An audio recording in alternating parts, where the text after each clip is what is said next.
Kagura ka chei dona Kagura hian gameplay chi ni anei theya I mid laner a atan don chuan retribution hi kan la anga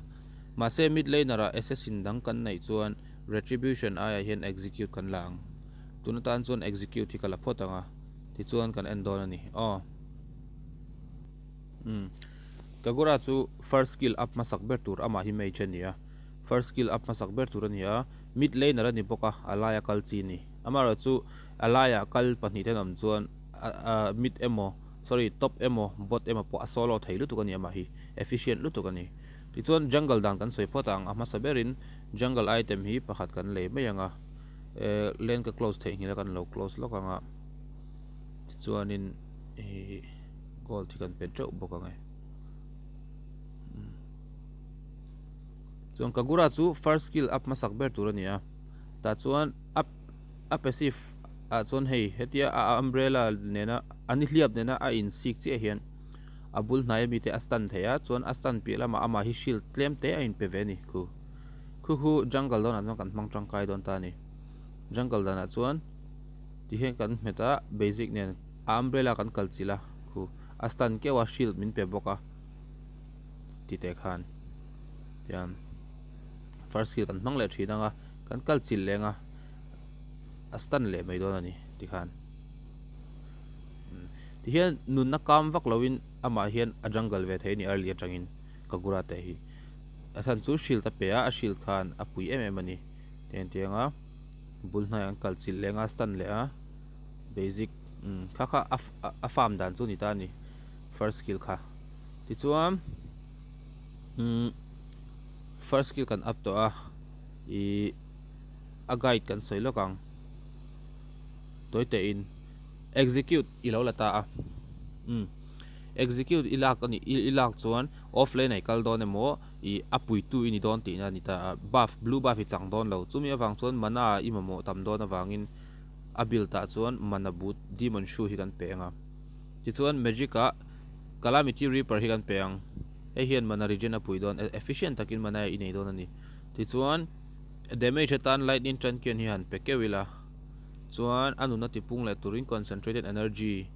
chuan holy crystal hi damage a leita hi kan thalanga ti chuan penetration amo hi kan la mai anga ti chuan a damage hi du thu samin an na ve ni ama te hi khu tuna han jungle item ka nei mi lo chung khan ana tho mai ni ti chuan a skill combination kan soyang tuna a skill combination a chuan first skill manga first skill mana hi second skill ai lu hian astan ani khami kha hetia vakal chila astan nen hian ai nang renga amaro chu khatia kal boi ngai lawa rang dewa valu na khani mai ni hei chu no cd hi ka on lova cooldown hi thalu tuk thau mai ti chuan ama hian cc immune kan ti hian ya chu a second skill hi ni ta ni god mo ta ka da lokang tuna hian taret lo bei mek ta ti hian chu taret i bei lai zon johnson in ron su thut che aron su thut che chon astan don che ni ta chon taret hian attack don che maro chu chumi chu ipum pel theina turata na chon aron sut vele che khan second skill hian a chhuwa dei the ni astan thau chenga ma se taret ina attack tur che kha aveng him don che ni chu chulai chu tha em ani ti chuan tuna hian heti om lai hi franco in ron pot thut che pot lut che astan ngal mol mai che ni ultimate in khalai ta khan astan lai che po khan an chuak keu mai la taret khan a khoilo chenga ma se franco astan kha chula om thawang khalai kha ama hi cc tan cc immune tan tha em ani ti chuan kha second skill bi ka chon ita chela a ultimate hi chini om theya a skill shim hi en ula tuna hian a shing rong ino eng ta skill so hi ma se ani hlia pa so hena purple dei mai ni khulaya khu kan shet fiat hi manga ya ani hlia pa omlai ani hliap ama bula omlai le ama bula omlo lai hian a skill sia rong en thaka face ni anei dina ni chu a skill sian chu tuna hianin ti hianin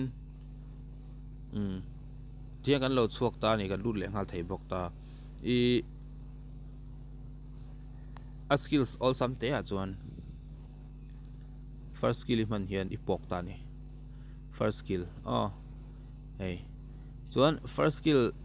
imang ta i alti don chuan first skill imetanga ultimate imet sorry ni lo like met ultimate imetanga first skill bok imet lenga ilutanga ulti met lela ichuak lenga first skill mang leng kha combination te chu ni tani anna em ani kha e tuna hianin heti hian cd hi amamo vaklava kagura hian achan chu a skill si a cooldown har lutuk lo hlom awangin he ultimate pon nung le zung an tuna hen cd mod ko on mi alo ne ultimate hian nung le ma em ani chuanin a skill sian mi po khom aneya a man hun lo ka saidona i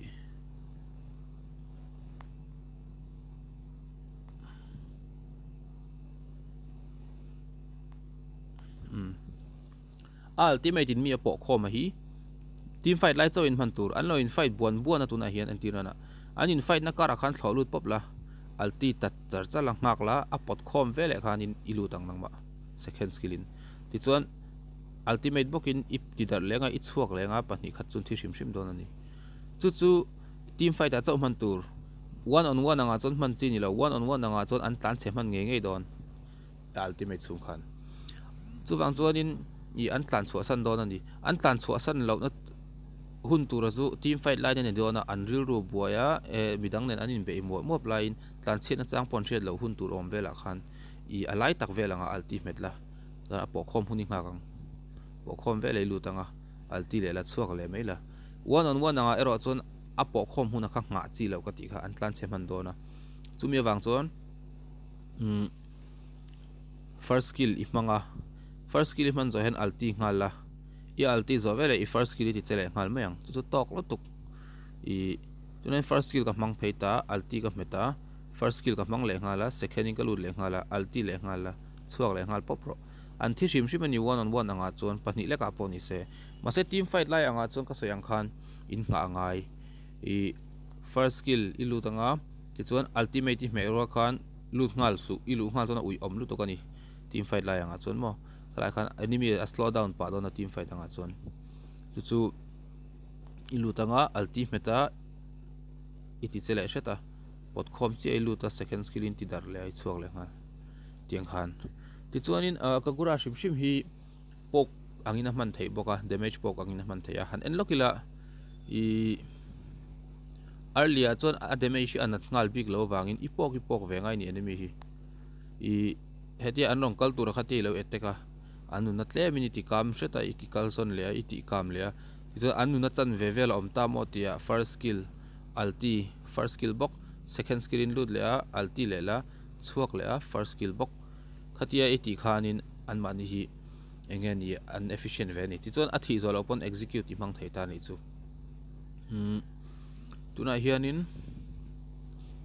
i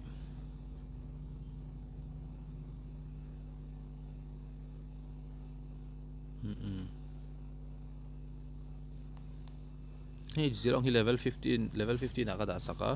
ti chona ma hi la full build lo dewa 8 gold sak lok anga kan full build ti lok teng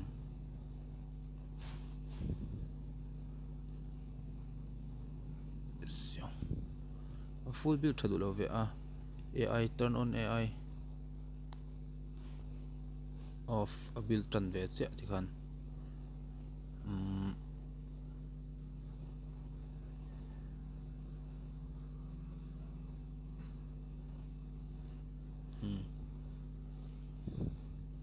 poni se hey khata khana thi zo lo ni a thi zo lo na ta khan execute kai mang don ta ni chu khala ya kha kan che thiam thai dang kan ti chin ani chu ti chuanin umbrella hian abul nai ami te hian ni ve ngai a nai vak lo chuan i apot zo lo ultimate hina pha zo lo thei ani he en lokang he te ka ti hian a pha zo lo na sa ni helai mi wonder te hi damage chu pe thau ma se he te ka ti abul nai te ka ti chuna pot zo do ani chulai chu tuna hen fi lokang ting ka ti ka alti khen hei a hnaya wangin aron pan nei wangin aman phatlat mai ni tuna khan amaro chu a hlat lutuk chun aman phalo thina ultimate ti hian alo thlawin a kal liam thina ui om em ani chuan chuan an mani bul hnai a hram hram khan ani hliap a hi da tum tur ania tin auto marking in a pui don lo che a hetia hi tin kwal ve hi nangma nanga ya tin kwal chop ve hi ngai don ani ti chuan in lo in be a i alti to a ti chuan in sorry an ti sual nong nong chu a